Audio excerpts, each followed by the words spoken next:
महत्त्वाची बातमी, धाराशिव जिल्हा परिषदेमध्ये शिवसेनेचा सत्ता स्थापनेचा प्रस्ताव एनसीपीनं फेटाळलेला आहे। आमिषाला थारा नाही, महायुतीच्या सोबतच असल्याची राष्ट्रवादीची भूमिका आहे। राष्ट्रवादीचे नवनियुक्त जिल्हा परिषद सदस्य महेंद्र धुरगुडे यांची भूमिका आहे। निवडणुकीपूर्वी महायुती होती आणि नंतर देखील असणार, वरिष्ठांशी चर्चा झाल्याची माहिती देण्यात आलेली आहे।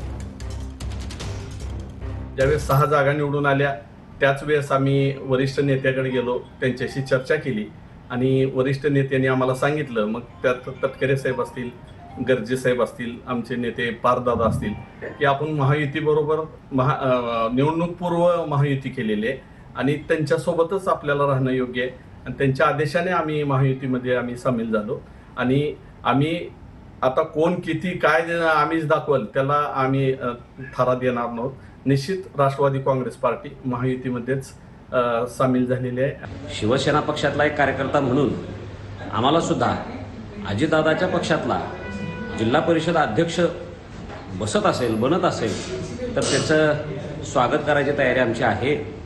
आम्ही वरिष्ठांशी चर्चा करू की कशा पद्धतीनं राष्ट्रवादीचा जिल्हा परिषद अध्यक्ष बसवता येते किंवा नाही येते।